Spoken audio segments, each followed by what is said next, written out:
Thank you for joining us here today, and welcome to Understanding FEMA's new policy guidelines before disasters hit. I'm Jenna Moran. I'm Assistant Program Director for Resilience here at the National Association of Counties. So if you have any questions about NACo's resilience programming afterwards or want to join the Resilient Counties Advisory Board, just let me know, give me your card. We'd love to have you on board. I want to kick it off right away to our moderator, Shannon Burke. Shannon is the APA's Hazard Planning Center Manager. She has over 20 years of experience as a hazard mitigation consultant, FEMA specialist, and local government planner for several jurisdictions in Louisiana, including the City of New Orleans Mayor's Office and City Planning Commission. In this capacity, in her capacity as the Hazards Planning Center Manager, she oversees research projects and work to secure future funding and build partnerships with organizations working to advance resilience across the country. So passing it off to Shannon. Thank you, Jenna. Hi, everyone. Welcome and thank you for attending Understanding FEMA's New Policy Guidelines Before Disasters Hits workshop. I'm Shannon Burke. I flew in this morning from Chicago where it was a -1 degrees, so DC by comparison is balmy. I'm really happy to be here. But I want to mention today that I'm actually from Louisiana, so I think I'll keep the cold rather than hurricanes. My family survived Katrina, so it's very unusual not being in a coastal area, so I'll take the -1 degree weather any day. My experience with Katrina really changed everything for me. I was a planner down in Louisiana, and it changed not only everything for my family, it changed everything for me professionally as well. So after having worked as a local planner in Louisiana for about 10 years, I ended up joining FEMA and started working for FEMA, working with local government officials on post-Katrina recovery. I continued that work with FEMA all over the country on multiple disasters and became convinced that mitigation and mitigation planning is the best way to reduce risk in the long term. It's how counties can protect infrastructure and other important assets like citizens and the economy. I worked for FEMA for over 10 years and eventually made it to the American Planning Association, where I promote hazard mitigation planning principles to our more than 40,000 members. We are pleased that so many of you could join us today. The goal of this workshop is to inform you of the upcoming mitigation-related rule changes following the passage of the Disaster Recovery Relief Act last year. This includes a discussion of funding opportunities and eligibility and potential codes and standard requirements, as well as an outline of what tools your county can take today to build resilience tomorrow. Our conversation will focus on hazard mitigation and what strategies counties may use to assess FEMA mitigation programs and funds and lead successful mitigation projects through a community planning lens. Before I introduce the panelists, I wanted to mention a concept the American Planning Association calls strategic points of intervention. They are an interdisciplinary, multi-objective approach to policy making and implementation. The points of intervention include long-range community planning and goal setting, plan making, standards, policies, and incentives, development work, and public investments. First, let's talk about long-range community planning and goal setting. Maybe some of you have engaged in long-term community planning and goal setting. Here, planners engage residents, business people, and interested groups in long-range visioning exercises which help communities determine the values that should undergird their plans, implementation tools, and public investments. Next, we have plan making. There are a variety of plans: comprehensive plans, land use plans, corridor plans, hazard mitigation plans. Risk and vulnerability should be considered across all plans, and for maximum risk reduction effect, plans should be integrated. Plans assess the existing conditions and trends, such as increasing vulnerability due to sea level rise, for example. Plans describe recommended actions, assign responsibility and cost for implementation, and include benchmarks for measuring outcomes. They set the framework and for recommended implementation tools. Implementation tools include standard policies and incentives and future public and private investments, which we'll talk about in a second. First, though, we'll talk about standard policies and incentives. Planners conceive and draft standards, policies, and incentives that have an enormous influence on what, where, and how things get built, and what, where, and how land and buildings get preserved. Zoning, subdivision regulations, design guidelines, landscaping, and street tree standards are but a few of the examples of the carrots and sticks that can be used to effectively build places of lasting value that bounce back more quickly following a disaster. Now on to development work. Planners often have an opportunity to influence the outcomes of development or redevelopment projects. Planners review and make recommendations on a wide variety of private development plans. They ensure that a development submittal is complete, that it has all of the information needed to allow a planning board or other grant-making body to make an informed decision, and that it meets or exceeds adopted development standards. Given that natural disasters cost the U.S. $155 billion last year, it's a good idea to think about risk and vulnerability in development work. Finally, public investments. Communities undertake major investments in infrastructure and community facilities that support private development and quality of life in their communities. Capital improvements program is important, and it is often overlooked as a means of reducing hazards. Considerations for risk regarding the siting and design of infrastructure can and should be substantial. Catherine, I know you're going to be talking about building resilient lifelines, which includes considerations for infrastructure. So we'll be with you in just a second. Okay. So next I wanted to mention a couple of APA resources that are available free online. You can write them down, and if you do a search, you can find them, and they're books, about 60, 70 pages each. The first is APA's Planning for Post-Disaster Recovery, and the second is Hazard Mitigation, Integrating Best Practices into Planning. Both of these publications were funded by FEMA. Thank you, FEMA. Okay. So APA's Post-Disaster Recovery Report is a pre-disaster sunny skies publication that can be used both for pre- and post-disaster planning. It includes a discussion of roles, especially after disaster, the federal framework for recovery, such as the National Environmental Policy Act, the Natural Historic Preservation Act, the Endangered Species Act. It also discusses recovery planning and emphasizes plan implementation, including pre- and post-disaster recovery planning, managing recovery, and also legal considerations like how to address non-conforming uses, property relocation, and other mitigation actions like building elevation.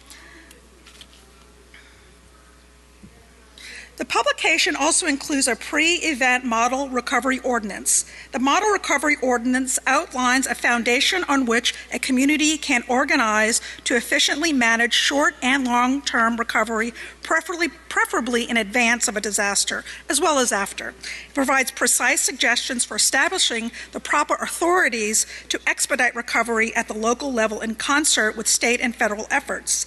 It provides an opportunity to resolve these issues under non-crisis conditions so that the criteria for such decision-making are already understood in the post-disaster framework.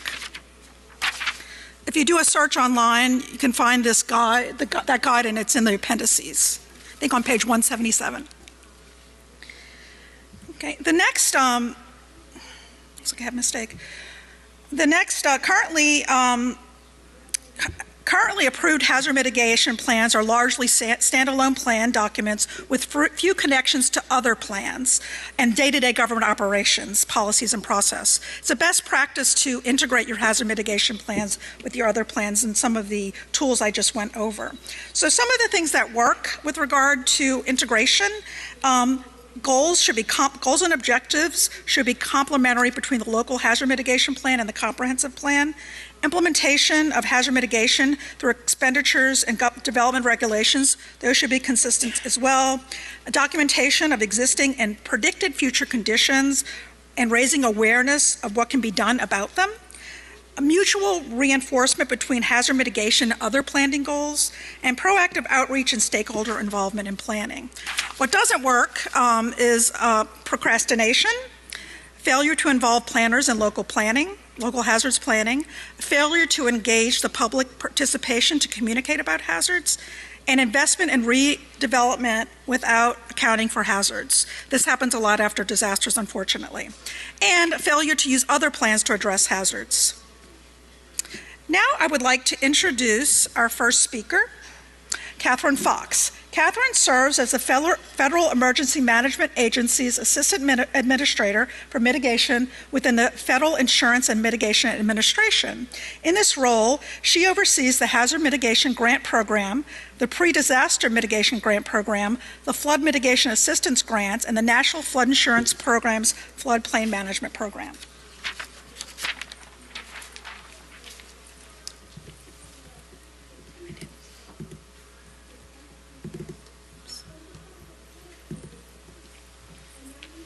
Great. Well, thank you very much, Shannon. Shannon and I met each other just a couple of minutes ago, and it turns out we have more in common than I realized. We both got our start in this profession thanks to Hurricane Katrina, which was one of these, seminal events around the country that anybody who experienced that, it certainly changed the path of my career as well. I hadn't intentionally become an emergency manager, but I had spent enough time in Louisiana and in New Orleans to know that, this is something that was drawing me into this profession. Fast forward, 13 years now, and find myself about 8 months or so into my tenure in the mitigation side of FEMA. I've worked in a couple of different places in disaster recovery, as well as FEMA's policy shop and preparedness world, and I feel like I've finally found the part of the mission that speaks most loudly to me, because it does allow us to get in front of some of the disaster damages. One of the things that I will also share personally that I got to complete while furloughed recently was finally 2 years in, I finally finished the book Hamilton. And one of the things that I would like to quote from Lin-Manuel Miranda is how I feel about all of these new authorities that we have related to mitigation. This is not a movement. It's not a moment. It's a movement. So I feel like with all of the new Disaster Recovery Reform Act authorities that we have, and the new funding sources that I want to talk about, and the maturation of our existing mitigation grant programs, that we really are on the forefront of a mitigation movement. Also want to highlight that recently FEMA partnered with the National Institute of Building Sciences to update the Natural Hazard Mitigation Saves Report. About a decade ago, found that for every dollar invested in mitigation, it saved taxpayers $4. The updated data shows us that it's actually a $1 invested results in a savings of $6. So it really is a very smart investment, and it's super exciting to see the recognition of that across congressional leadership, FEMA and department leadership, and strong investments in mitigation. So I am going to talk about our exciting new authorities, but first I'd like to start with a brief summary of where we've been with the Hazard Mitigation Grant Program. All right, so 2018 marked the 30-year anniversary since the Stafford Act was amended to include funding for hazard mitigation grants. So over those 30 years, we've evolved from a single source of funding to we actually have 3 current sources of funding: our post-disaster hazard mitigation grant program, our pre-disaster flood mitigation assistance program that's focused primarily on severe and repetitive loss properties that have been flooded many, many times, as well as our pre-disaster mitigation grant program. So in addition to the 30-year milestone, we also for the first time surpassed $15 billion across all 3 of those sources of funding, and that's gone to state, local, tribal, and territorial mitigation projects. In fiscal year 18 alone, we actually delivered almost $1 billion in hazard mitigation grant assistance. And for those of you who are also data geeks doing the math, that's significantly higher than the average level that we've seen over the history of these programs. But I would like to point your attention to the differences in percentages here. 6% in our all hazards pre-disaster mitigation grant program, 84% on what I call the back end in our post-disaster recovery-oriented hazard mitigation grant program, and then 10% for FMA. This year in FY18, we actually had the largest appropriation in history for pre-disaster mitigation, so we're starting to push those percentages up. And based on all of that, we were actually still oversubscribed. We got more than $800 million in mitigation grant applications for $400 million in appropriated funds across PDM and FMA.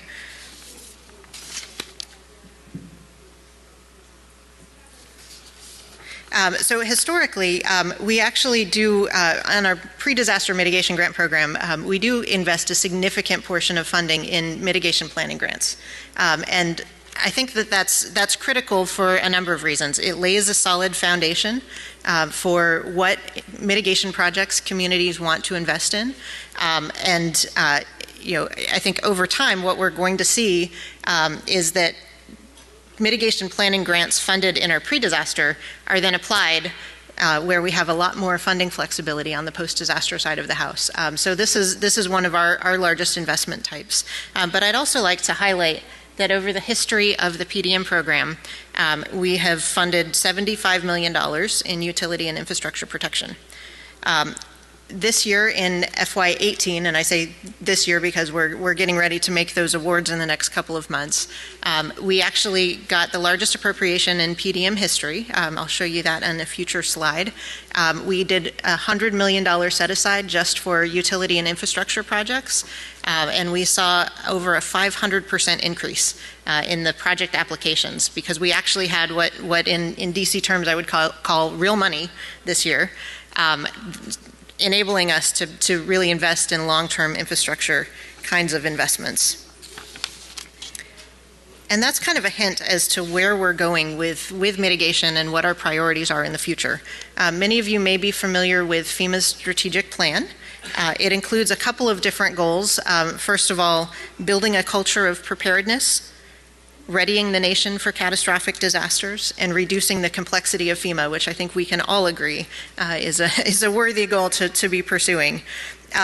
So within our strategic objective one, building culture of preparedness, one of our main objectives there is to increase the nation's investment in mitigation 4 times by 2022.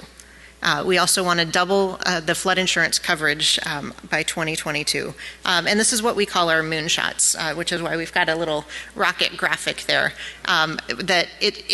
These are big, bold goals that certainly FEMA cannot do alone.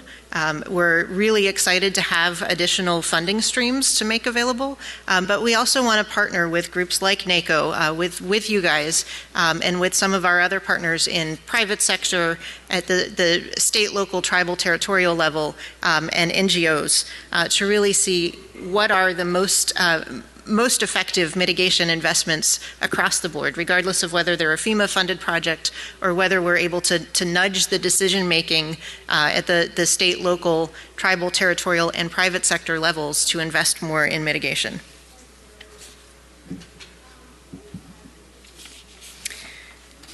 All right, so we're going to unpack a lot on this slide. I'd like to first talk about the right-hand section, so where we've been with the pre-disaster mitigation dollars and why this is a super exciting time to be in mitigation.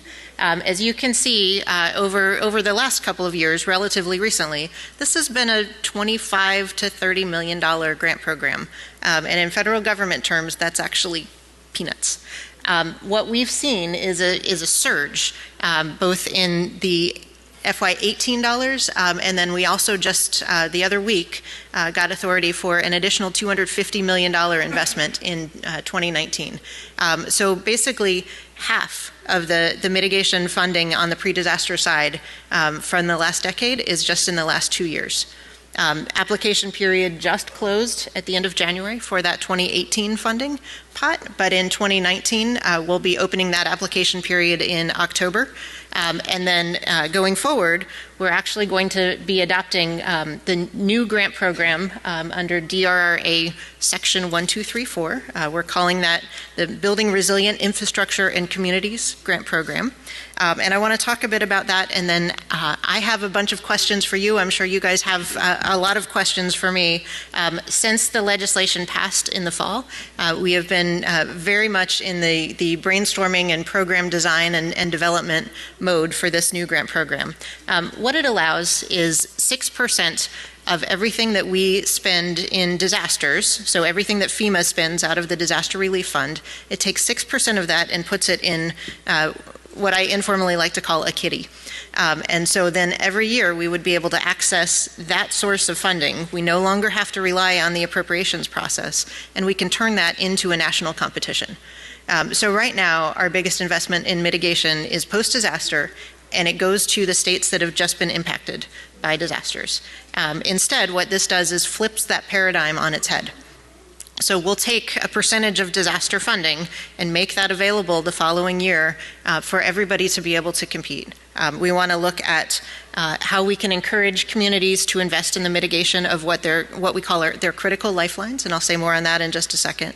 Prioritizing resilient infrastructure projects. The competitive approach, I think, is really important to making sure that we're funding the very best projects that are out there, and how we can do that, making sure that our decisions are informed by what risks local communities are facing, which ties back then to the importance of mitigation planning and integrating those plans comprehensively. Where is your community going in terms of its investment in infrastructure, and how does that take into account the hazards and the risks that you're facing, and how that's changed over time. One of the things we also want to make sure that we're emphasizing as part of this new grant program is a much stronger commitment to building capacity and capability at the local and at the state levels.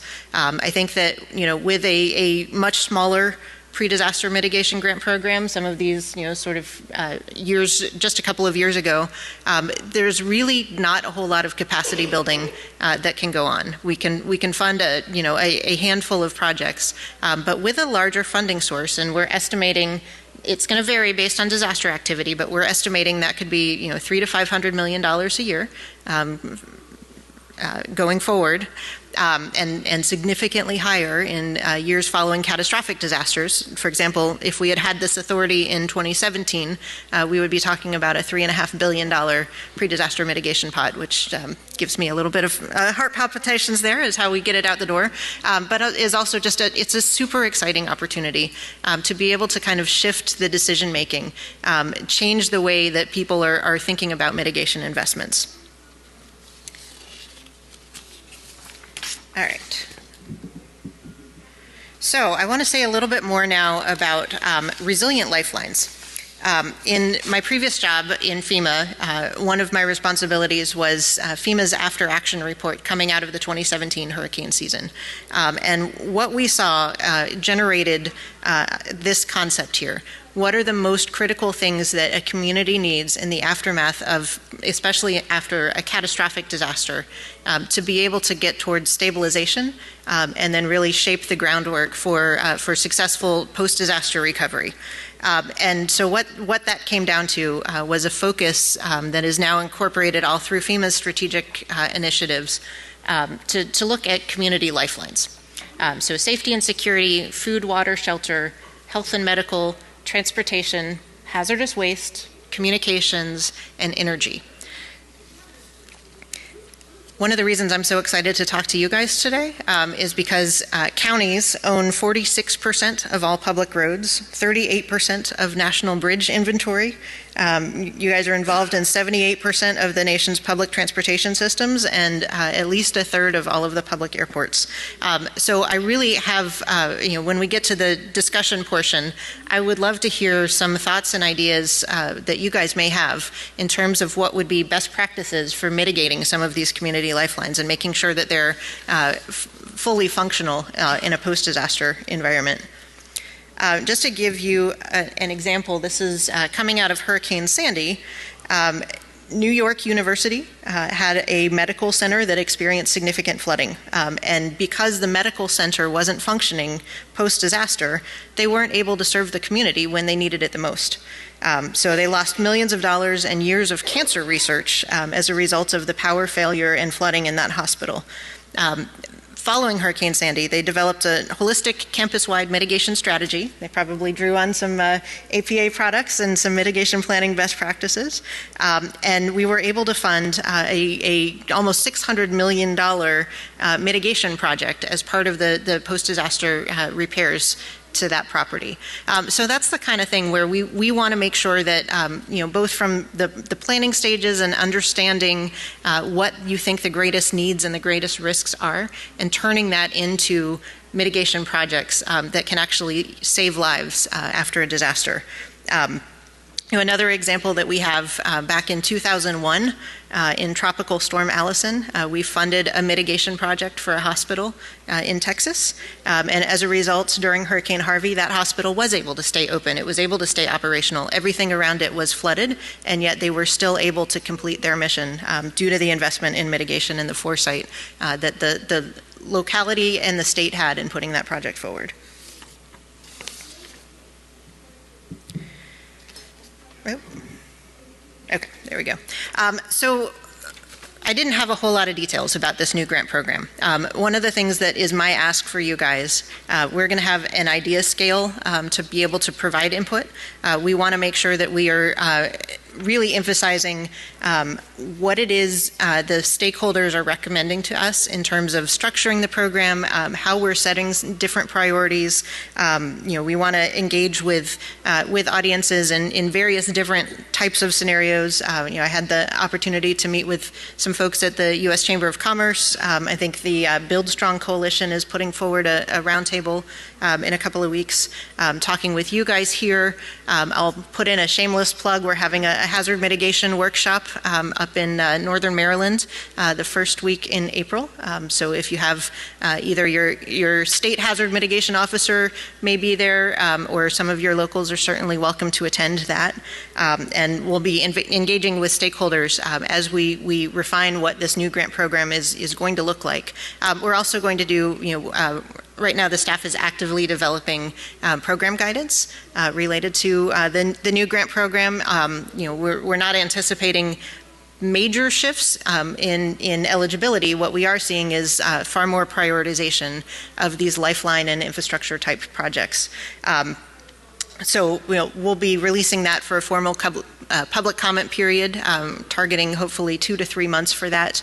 And the timing is something I'm not really able to predict at the moment, but that's going to come well before we open the application period. I think that one of the reasons why I spent so much time highlighting the funding history and what is currently and will be available next year is because that's kind of giving you a sense of where we're going. And even before we roll out the new program, we still have that $250 million for pre-disaster mitigation that will open up next year as well. So with that, I would like to close and just say, I'm excited to hear the presentation from my colleagues. I think that hearing the specifics of some successful mitigation initiatives, that's what this is all about. And a lot of these decisions take place at the county level. You guys know your assets, your infrastructure, and I'm really looking forward to learning what's working and what's not working in each of your counties, and how we can better collaborate going forward. So, thank you.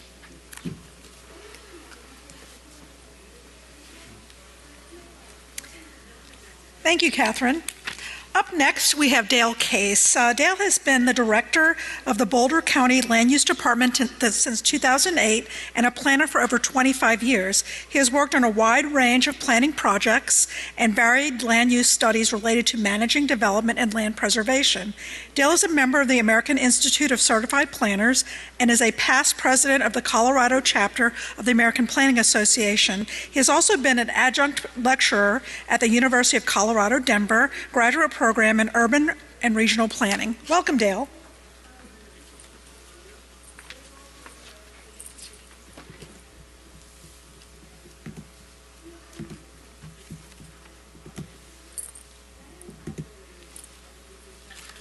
Good afternoon.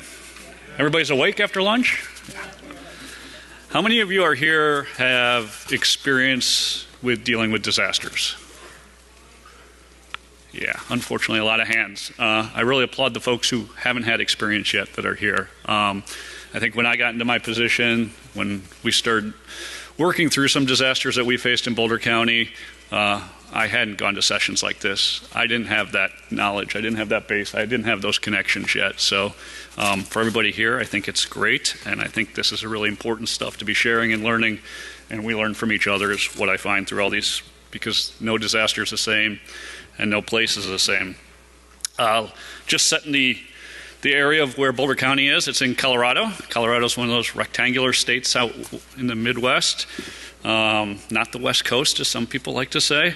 Boulder is located just northwest of Denver, about 30 miles northwest of Denver. And we split both plains and mountains. So about 2/3 of our jurisdiction is in the mountains and 1/3 is in the plains. It makes it very interesting from a planning standpoint, from a hazard mitigation standpoint, with our western border being the Continental Divide. One of the folks from Boulder, one of the famous folks from the city of Boulder is Gilbert White, and he's got that great quote there that floods are acts of nature, but flood losses are largely acts of man. So realizing that floods are going to happen, disasters are going to happen, fires are going to happen, but the result of those is a result of what we do as humans on this planet and on this earth. And we can deal with a lot of things up front. We can't prevent it from happening. We can't prevent disasters from affecting people, but we can mitigate, and hopefully even my goal is always to try to avoid human loss in these things. Just some photos of some disasters that we've had in the last 10 years in Boulder County. 4 Mile Canyon fire on the upper left-hand corner. 170 houses lost. No lives lost during that fire, thankfully. But a huge disaster, a local disaster. It wasn't a federally declared disaster, so that made it was right on that edge. So that made it really hard to deal with in a lot of ways without the release of some funding for things. But that's one of the things we dealt with. And then in 2013, we had what we call the 2013 rain events, where the Front Range of Colorado received anywhere between 15 and 19 inches of rain in a 3-day period. And that is a lot of rain for a very dry, arid place that's very rocky, and the runoff that occurred. So major disasters there. Some photos of some of the damage in some of the towns and around the county as that disaster hit us. And one of the things that inspired me right after that is we had a planning commission hearing to look at how we're going to work through rebuilding. And one of the property owners who I'd spent a lot of time talking to right after the disaster, he and his wife, he got up in front of the planning commission and he wanted to know really why did anybody ever let me build in this location, or let somebody build in this location. It is right in the middle of the floodway, right on the edge of a creek. If you've ever been to Colorado and looked at our creeks, they have a trickle of water in them most of the year. You never suspect something like this is going to happen. And when you see it, and as they saw it, they were just amazed, and they blamed us as the county from a house that was built in the 70s, because we didn't have the foresight to do that. And so we've made a commitment of our staff to try not to repeat those types of mistakes from the past and try to move forward. But it takes a lot of coordination and a lot of planning. I think the tools that we heard earlier that are out there, we have all sorts of different plans that we utilize to try to deal with hazard mitigation. Our comprehensive plan, our climate action plan, our sustainability plan, our hazard mitigation plan. We have a community wildfire protection plan that we did. So all sorts of tools, and all these take coordination amongst county staff, county departments, as well as Colorado Department of Transportation, our federal partners, our state partners. So our comp plan really leads the way, and this has been policy since before I was ever involved in disasters, but looking to really limit development in places that are identified hazard areas. And so again, the word eliminated is there, and I think when possible, that is a key to this, is avoiding the risk for people and structures. It costs not only the potential for human life, but it costs millions and millions of dollars to deal with these. And then some other general policies that we have that really help deal with natural hazards. The county should ensure to the extent possible that land use activities do not aggravate, accelerate, or increase the level of risk from natural hazards. And the level of risk from natural hazards should be reduced through positive county actions such as guiding development away from areas prone to natural disturbances, mitigating existing development from hazards, and considering the impact on ability to provide emergency services. And that last phrase is really key because we work closely. We have 22 fire districts that we have to work with in the county. We have to work very closely with them, and they are very, very concerned whenever we approve development on where it goes, how it's going to be located, how they'll be able to respond to those locations. Our hazard-specific land use policies deal with erosion, flooding, wildfire, radiation, seismicity, and extreme weather conditions.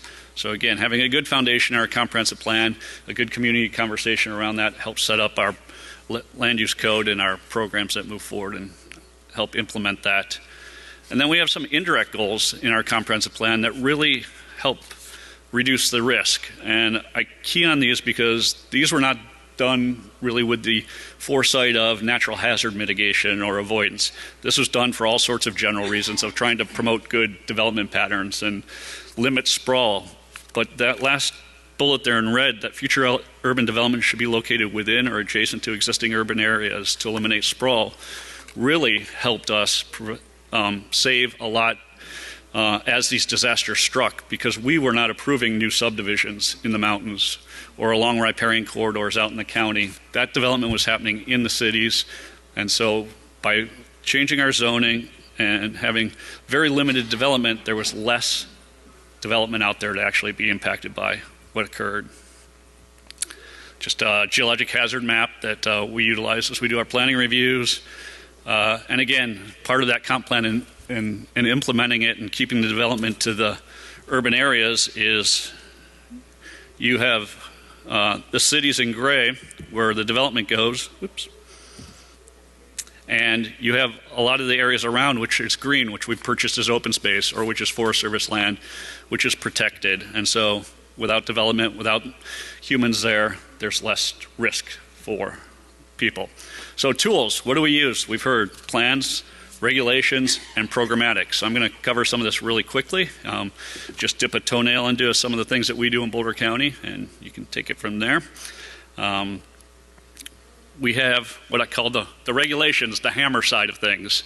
And often this is what I'm known as Dr. No in the county, unfortunately. But we do other things. We do programs and other things to help facilitate development, in a responsible way. But we've done floodplain regulations. We've amended them since the change to since the flood in 2013. We've been working on remapping so that we could look at the inundation areas from then, do new studies, use updated data, working with grants from FEMA and our Colorado Water Conservation Board to update that mapping. We use site plan review, our building code, a transfer of development credits program, and we have adopted some pre-disaster regulations for what happens post-disaster for when the next one hits. Site plan review we started in 1993. We look at every new house that's built in the county. It was started in the mountains of the county after the Black Tiger fire in the 80s, where we lost about 48 houses, and we require wildfire mitigation on a site-by-site basis. We require non-combustible materials. You'll see metal roofs, stucco, and plans for moving forward so that any new development that happens has better defensible space, better access, and we're able to fight or protect those homes in case of a wildfire. We have a very long criteria that we utilize as we do these reviews. And again, we're really looking through that review to make sure that anything that we approve, we've mitigated to the extent possible or moved out of the way of the hazard so that we can move locations. In 1989, we amended the building code to require Class A roofs in the first fire zone. And then in 2015, we amended the code to adopt portions of the International Wildland Urban Interface Code. And so that's, again, every building permit that comes through, even if it did not trigger our site plan review process, now has to meet these more stringent code requirements. We've done this in cooperation with the residents, with the fire districts as it moves forward. Longer term for our code, we've adopted a Build Smart program in 2008. So this is looking at the long-term mitigation of climate change and trying to reduce the energy use in homes. So if you're building a new house in the county, in 2008, anybody want to hazard a guess what the average size of new homes going up in unincorporated Boulder County was? It's like 9,000 square feet. Little homes. So we required those to be net zero at that point in time, and a sliding scale back. If you're building smaller, you don't have to be net zero, but trying to make our energy reduction so we are more resilient and we have addressing the long-term climate impacts. We've got our Article 19 regs. So we adopted these after the 4 Mile fire in 2010. And expanded them again after 2013 floods, and then made some amendments to pre-plan our disasters so that we're ready the next time one hits. What happens is, after a disaster, it's an incredibly emotional time for everybody. You have people, sometimes you have lives lost, you have structures lost, you have people's lives turned upside down with their homes ruined. And so coming in and telling them, well, you're going to need to get a permit, or you're going to need to go through this process, and now you have to do all this stuff, or we're not going to let you rebuild because we got to figure all this out. You cannot do that in a public hearing with people that are on that emotional edge. It's not possible. We had a commissioner after the 4 Mile fire who got up there, very emotional audience, and they said, as I would have said probably if I got up there, yeah, well, we're going to let you rebuild. No problem. We're not going to charge you a fee. Just on the fly, right there, made that decision without kind of ever talking it over. So the idea here is we have these things in place that we can fall back on. So we're not making decisions in the heat of the moment under that emotional strain. We have an automatic moratorium that can kick in. We have temporary emergency uses of where debris yards go, housing can go, where the nonprofits can set up to do things. So all those things we didn't have processes for before. We were struggling, so we're trying to recover from the disaster, and we're also trying to deal with that immediate aftermath, and so that's hard to do. So putting those things in place is key. Deconstruction, demolition permits, have a policy as to what you're going to require people to obtain as they move forward. And I suggest you require them so you can track the damage and see what's there. Damage assessment after a disaster is incredibly important.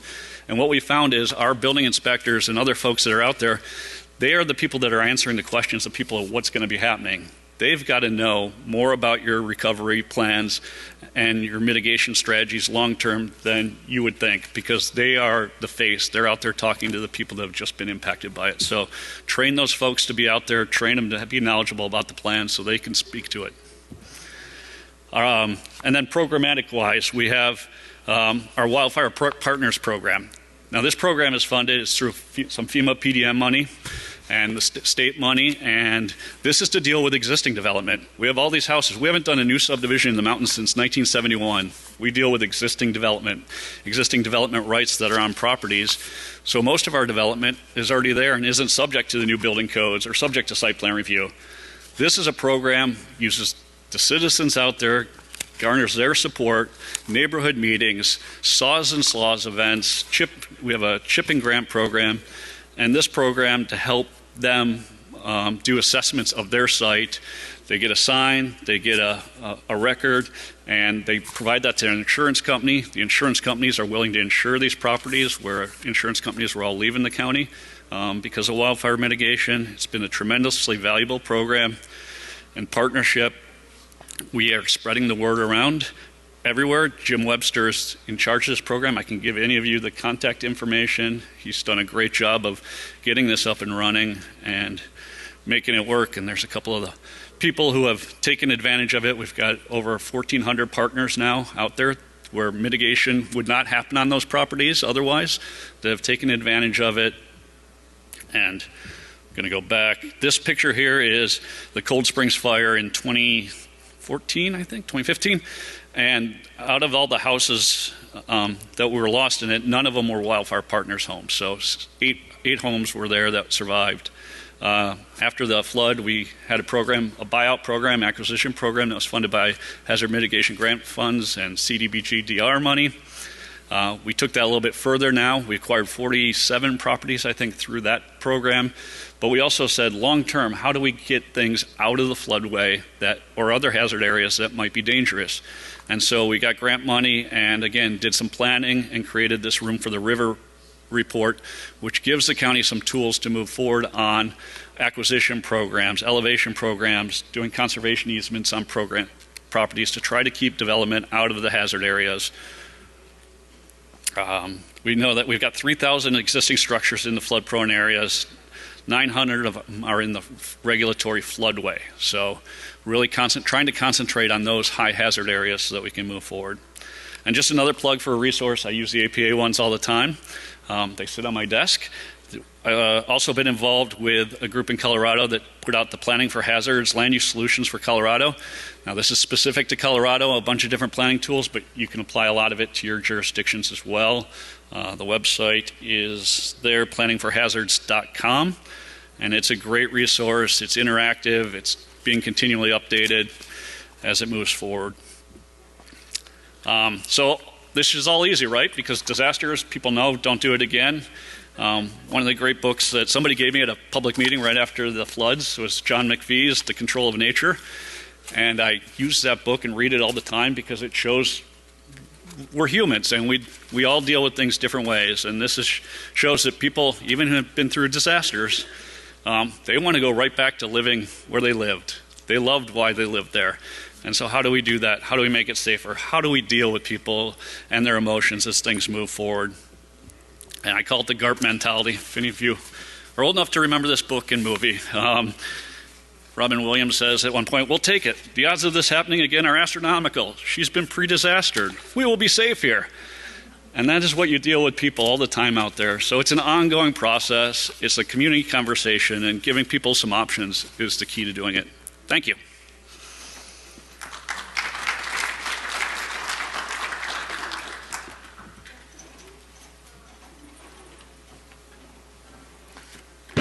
Thank you, Dale. I really like that Planning for Hazards document you mentioned. I have it actually, I printed it out. It's so good.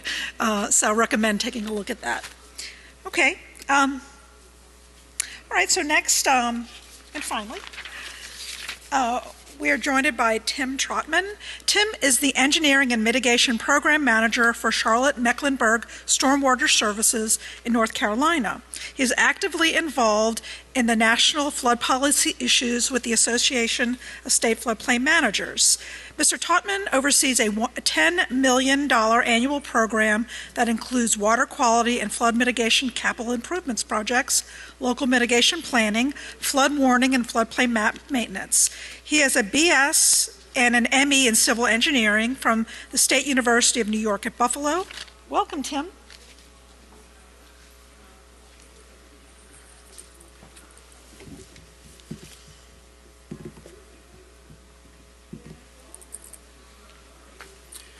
Thank you, and I'd like to thank everyone for taking the time to be here. Before I get started, are there any Mecklenburg County commissioners in the room? Okay, I'm safe. There's 6 of them, 6 of my commissioners that are here at the event, and I'll take it that none of them came to this session, that they are fully confident in their staff and our abilities to do the right thing. So I want to start with a quick story, and hopefully, if y'all are lucky, I'll be able to tie this story into what I'm talking about somehow.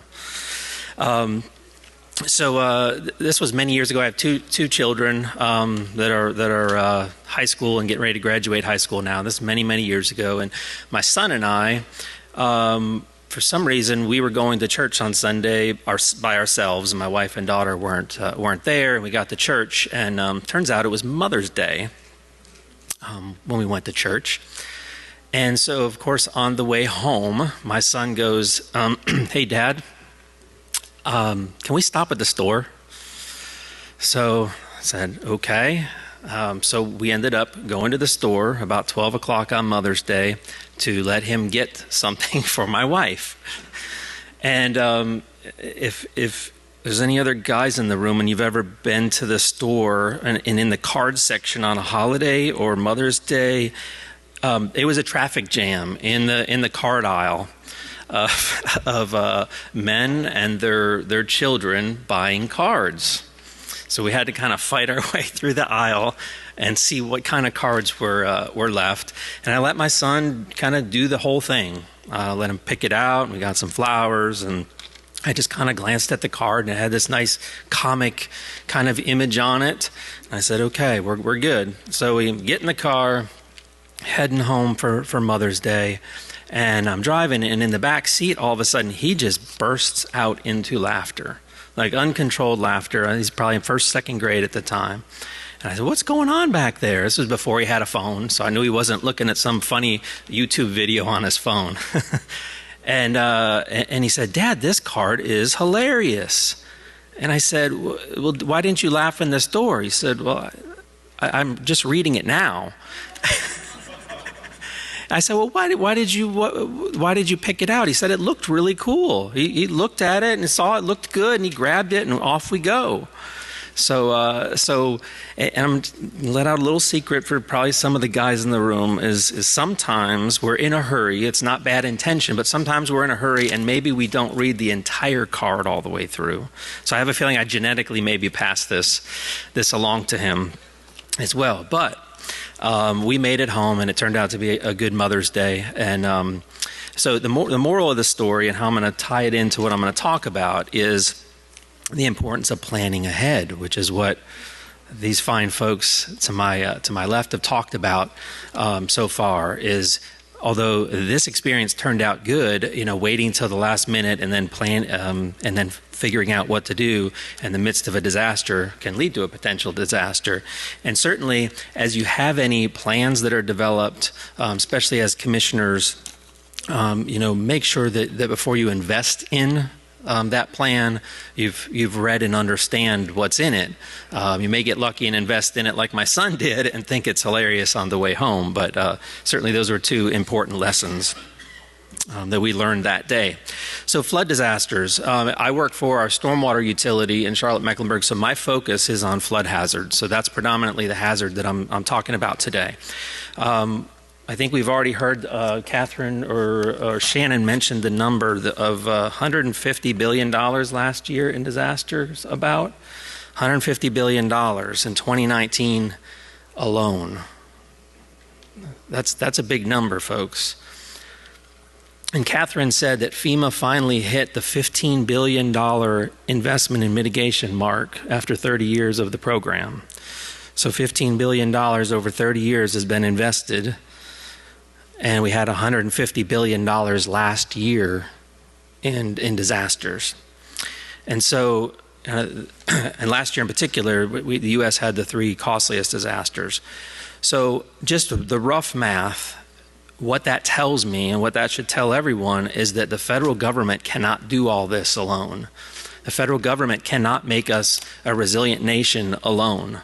It's going to take partners, and it's going to take counties and cities to make even a small dent or a continued dent in making our country more resilient. And so I want you to think about what actions that you are taking or you can take so that the next time a huge storm or rainfall hits your county, how do you want that outcome to look? What do you want it to look like? And work towards that end. This is probably my most, technical slide, but it's important, the concept of flood resiliency, where on the left-hand side of the screen is a level of risk within someone's county at any point in time. And what you'll notice by this stair step as you traverse from the left-hand side to the right-hand side is there's not this big plunge off of a cliff when you're looking at becoming more resilient. There's not one thing that a county can do that is going to flip and make it a resilient county. What it is there's several incremental things that all have to be done over a period of time in order to drive down flood risk in a county. very strategic. Some of those things are emergency response plans and outreach and mitigation actions, things like that. And then what you're left with, what you'll notice is that the risk at the bottom, that there's still a residual left. Okay, all of our counties and cities, I think it's unrealistic to think that we're going to get to a point where we all have no risk to hazards. But the question is, what can you live with at a local level? What is a level of risk that you can strive for that at some point in the future, if you hit it, you can live with those very rare, hopefully, disasters? So how can counties lead the way? Members of NACo lead the way. In my opinion, the most important thing, especially as leaders of organizations, is to have a community vision or community values, in particular for floodplain areas, resilience, and health and safety of your community. You need to envision what you want your community to look like when you get a heavy, heavy rainfall. Begin with that end in mind.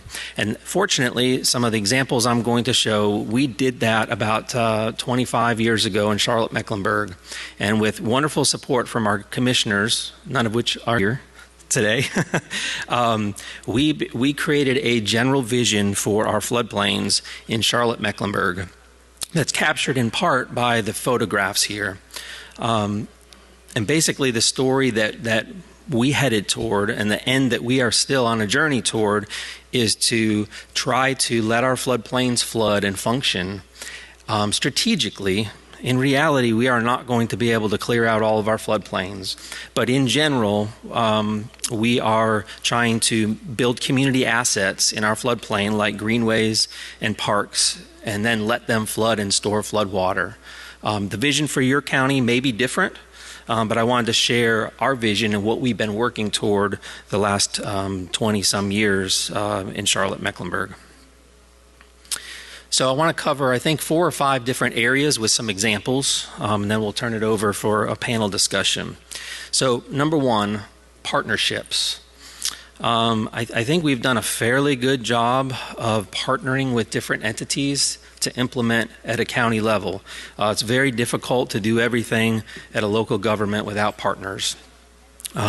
Local governments and communities can either drive the flood risk up, which does happen every single day across this country, or drive it down. And so there's choices to be made. If you think about it, the federal government, in very rare cases, except for probably a handful of exceptions, the federal government is not the entity that ultimately put infrastructure and people in harm's way over the last 100 years. It's been, the local development. In a lot of cases, not knowing any better because we didn't have good flood maps many, many years ago, et cetera, et cetera. But still, that risk is driven at the local level. The guiding development, the visioning and the planning happens at the local level, the regulations, infrastructure. And it's all about the importance of partnerships. And in my couple other examples, I'm going to talk about briefly those partnerships that we've formed in Mecklenburg County. Number 2, planning. As Shannon's mentioned and Dale mentioned as well, planning is a key part. That's the story I told when we started. The last thing you want to be doing is planning on how to recover from a disaster after the disaster. It really is. It really is. It's a stressful time. It's an expensive time. And you want those decisions to be made through a public process with lots of input before there is a disaster to begin with. So therefore, communication and stakeholder involvement is paramount. Having that floodplain vision of what you want your waterways and what you want your floodplain areas in your county to look like, and working with cities maybe in your county to make that happen. I can't stress enough quality data. Having information, I'm going to touch on this again, so I won't go into too much detail, is really important. A lot of our flood risk in this country is from homes and buildings built before the 1970s. And what did we not have at all in this country before the 1970s? The National Flood Insurance Program and floodplain maps. Okay, we didn't really have the information to know the area that our creeks and rivers would spread out to. And with that lack of information, decisions were made, not intentional, but there were unintended consequences. So data sets are a super important part of planning. And last but not least, gaining consensus on important problems. We do a lot of consensus building and a lot of the things that we've achieved, both internally, obviously with staff and our commissioners, but also with the environmental community and the development community. We bring everyone to the table to gain consensus on solving problems. Number 3, floodplain maps and data, which I mentioned. So Mecklenburg County, about 20 years ago, we pioneered what are called future conditions floodplains, and we worked with FEMA to make an exception about 20 years ago and actually put what we now call a community floodplain on our flood insurance maps. And the reason that we did that was we came to the realization that if we continue to map based upon existing conditions today, which is what insurance is based upon, this flood insurance, and we continue to allow development to occur based upon this one snapshot in time, that in 50 years from now, our counterparts would probably be dealing with those properties flooding. And so we took it upon ourselves to figure out a way to develop future conditions floodplains. And we continue to evolve and grow. And in fact, last year, we came to the realization that these floodplains that we created weren't quite forward enough looking. And I put together a stakeholder group of citizens, developers, environmental community, and we developed a vision or purpose statement of our community floodplain, which is up on the screen. And the development community completely supported this, which basically says, we want to build to a floodplain that when we build something, it will be reasonably safe from flooding into the future.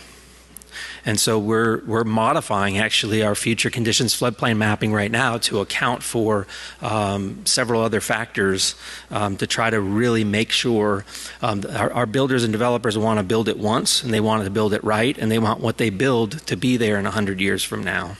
And so we worked over about a 4-month process to refine criteria based upon that purpose statement that they developed with us. Number 4 of 5, flood mitigation. So that is everything I've covered so far is looking ahead, but now we have a housing stock, and we have people and property in the floodplain that we need to do something about. And to be honest with you, our simple, straightforward approach, although I hadn't couched it this way to our elected officials, is those homes that are at flood risk, get them up or get them out. And try to work on that over time. Again, it's not instantaneous. It's not going to happen overnight. But either in select areas of the floodplain, make sure that we can figure out a way to get those houses higher and protect people. Or if there truly are areas that are dangerous and hazardous, let's get them out and let's create something good with that space for our community to continue to grow. And in the last 20 years, we've reduced our flood risk in the county, in the floodplains of the county, by about 40%. By investing, by partnering with FEMA, getting a lot of grants, but also investing a lot of funds in Mecklenburg County toward this end. And we are fortunate that even though the City of Charlotte is right in the middle of Mecklenburg County, our Parks Department is a county-run facility countywide. So the City of Charlotte doesn't have a Parks Department. So a lot of our open space that we acquire, we really partner with our Parks program to try to program that space into greenways and floodplains. One other quick thing is we have a local grant program, I guess similar to Dale's fire program that he has, is that we take some local dollars, we set them aside for homeowners to apply to grants to us to retrofit their homes in areas where we're not going to acquire. We're trying to incentivize people to protect themselves. And make an investment and partner with us financially in moving their utilities up into the attic, or putting in flood vents to lower their flood insurance policies, or in extreme cases actually find a contractor and raise their house up and set it on a new foundation. And we decided to create a local program so that we could respond quickly to our citizens on that.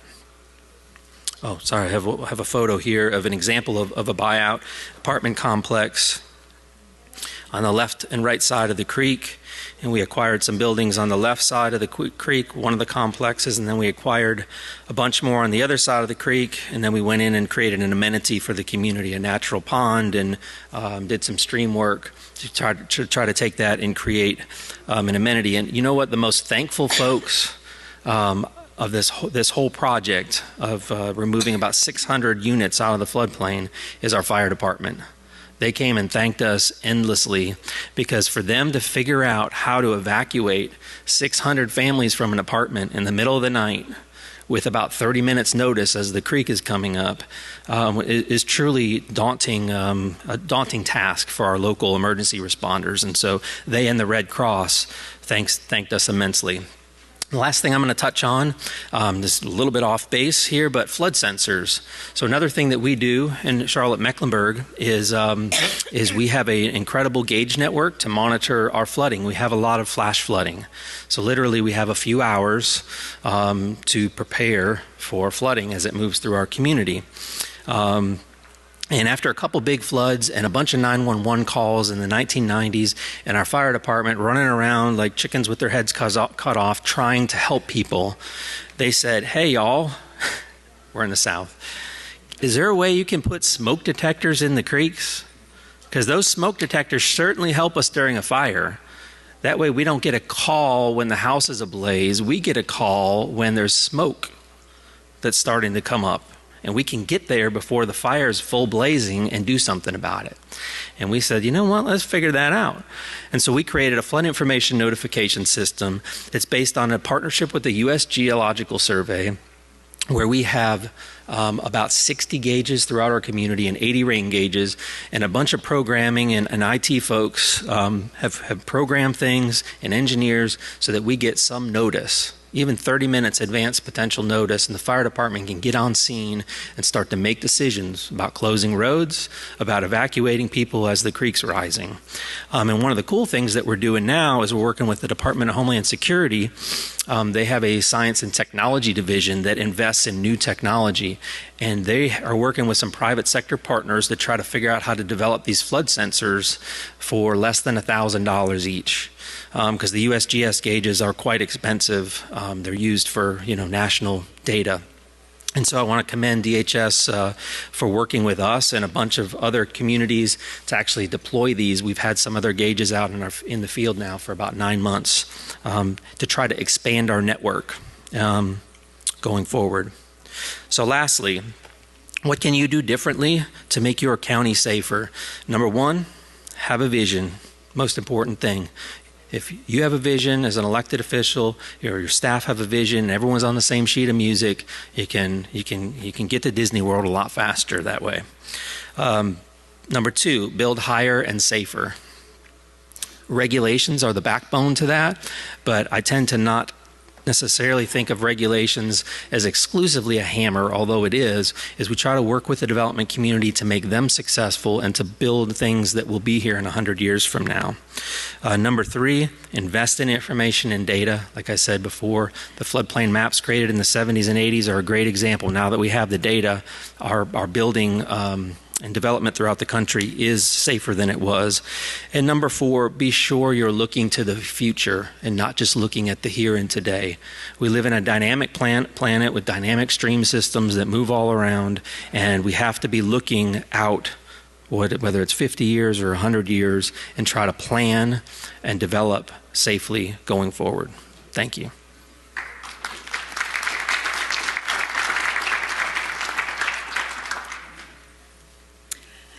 Thank you, Tim. We're about to open it up for questions, but I wanted to ask a couple of questions of the panelists first. We have about a half an hour. So first question is, what are some good strategies for communicating risk to elected and appointed officials and the public to get them to take appropriate action?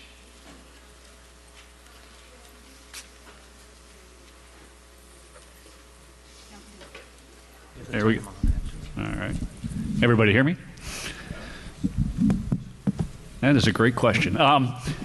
Again, I think it's part of that the vision setting even in that planning process oftentimes is trying to have those conversations, looking at things from that broad perspective, understanding what the risks are, and really I think what makes decisions happen is money. And when we start looking at the amount of money that gets spent on disaster recovery, I think that slide behind me with the poster of now $1 on mitigation can save you $6 in recovery costs. I think that plays very strongly, especially for folks who have been through disasters. We're still dealing with budget shortfalls 5 years post-flooding. So, I think the only thing, is this still on? You guys hear me okay? All right. I think the only thing that I would add to that is, just understanding the critical importance of communicating to elected officials on a timely basis. So, you're talking about budget decisions, so making sure that you're aware of the budgeting cycle, the budgeting process, what needs to happen there, and then one of the things that we've always found really compelling is specific examples. So that's why things like this are so important, where people are able to share those best practices. Yeah, real quickly, I'll add one other thing is from a staff perspective, we try to keep things on our county commissioner agenda related to flooding and stormwater throughout the year. We're certainly not putting things on there for the sake of putting it on there, but if you take plans or plan updates to the county commissioners, like I mentioned, we do a lot of floodplain buyouts throughout the year.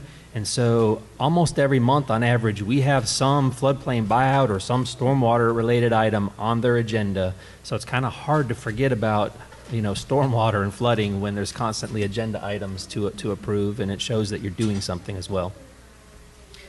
Okay. I was mistaken about how much time we have left, but we would like to see if we can take some questions. What we've started doing is having twice a year, bringing all of our folks in. What we've started doing is twice a year, bringing them in for training and making them sign up and kind of nicely saying, if you don't sign up and you don't come and you're not aware, guess what? You're going to have problems. We're saying it nicer than I'm saying it to you, but we realized we had a FEMA training, and we had 2 mayors. I have 31 communities, 2 mayors, and one township trustee. I had all the fire, all the police, all the EMS, but not the people who are going to be making the calls when it happens. Hi, Chris Coudray, County Manager, New Hanover County, North Carolina. And so both of the county officials, Boulder, with the things that you're doing on the front end, how's that affecting the cost of housing? And then to Mecklenburg, when you're buying out a 600-unit apartment complex, where are you finding replacement housing that is affordable and still in the community? So I'll talk about the cost of housing. It is expensive to live in Boulder. As I said, the unincorporated areas, our houses are not starter homes, they're starter castles. We've done lots to try to bring that down, lots of different programs to try to address the affordability side. So I think, yes, as you look at new regulations, new programs, it's important to try to also look at all the other unintended consequences. I think, again, as we looked at disasters back in the 70s, we weren't doing everything that we could have been doing. I think with housing and affordability, we haven't done everything that we could have been doing and should be doing. So it's part of that conversation that we got to continue. It's a good point. Yeah, and fortunately, in the Charlotte-Mecklenburg area, we do still have room to grow and evolve and build new subdivisions or build new apartments. So that's the fortunate part. To be honest with you, we really haven't found a great solution to tackle the affordable housing issue, and that's definitely a challenge, especially in places like Boulder County, where the prices are escalating. We're getting there in Charlotte. We're probably about there now, but the last 20 years. But the way that we've kind of looked at it and talked about it the last 20 years is that those apartments that we purchased, were flood prone. and from the 1960s and 70s, and somewhere along the chain of purchasing homes or finding new apartments, the private market has figured out a way to build a new apartment complex and develop that housing stock in Charlotte.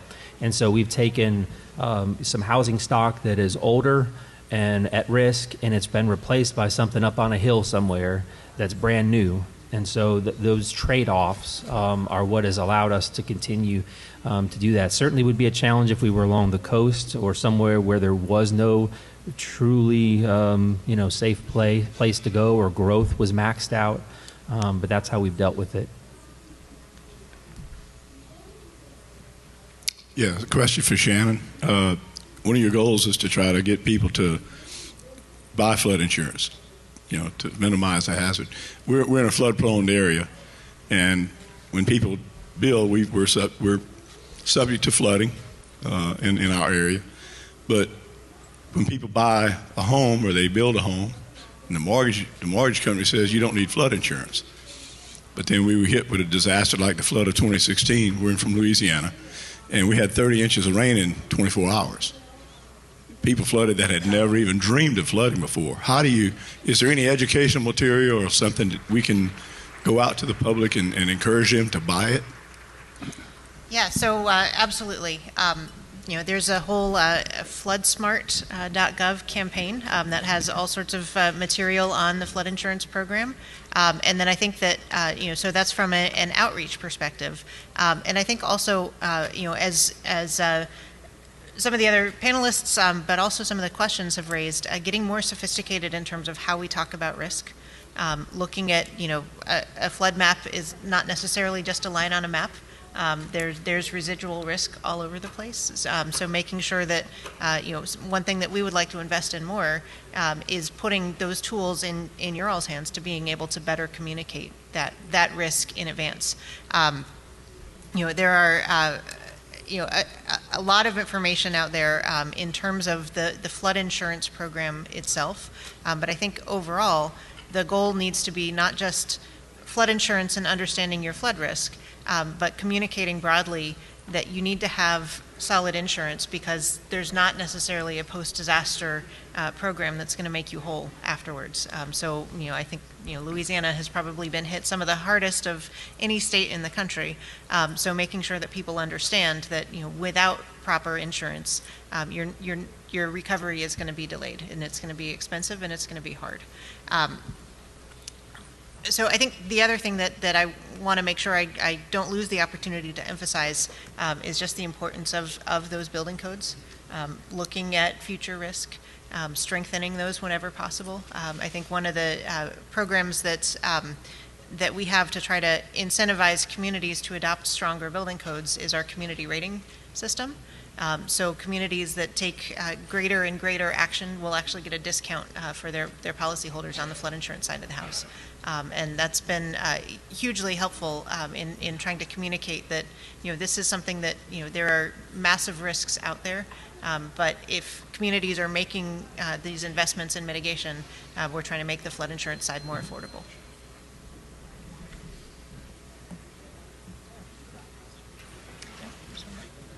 Okay, is that the last question? Okay, we have time for one more question. Yeah.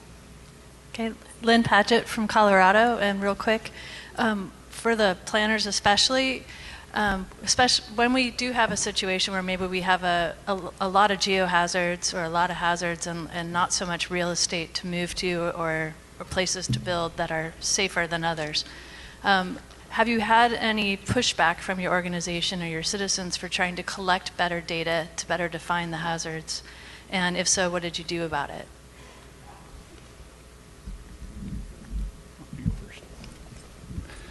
So if I understand the question, pushback from folks as far as on the data and the actual hazards go, is that? Yeah, so example, if there was fear that better data might identify that a house is now in the floodplain when maybe in 1971 it was not, or maybe now the fire risk is greater when in 1990 it was not. The pushback is from finding better data sets or doing modern studies, you might identify a risk that somebody would prefer and nobody else know about. Gotcha. Thank you. So I think this is a good example of why the Wildfire Partners program has been successful, because that is a partners program. That is working directly with that homeowner. So they're involved in that process as the risk is identified and with their insurance company. So they see those direct benefits that are going to be happening by going through this process. I think the floodplain side has been very different experience and debris flows, and we've done some geologic hazard mapping since the floods, and we've gotten a different response from people who get mad when we show new maps with their properties on it, that disagree, that some folks filed a lawsuit against us because of our new floodplain mapping, because they were now mapped in the floodway, and they said that's impossible, we're not. And so they're arguing with data. They filed lawsuits. I think it's because it came through that regulatory process. So when we go that direction, it's harder to get that buy-in. You don't go through quite the same process of Wildfire Partners. So I think when possible, trying to work with the community, work with them from the ground up is more successful. But when you have data, when you have to move forward with certain things, you're going to have some of that pushback, and that's just something we all deal with.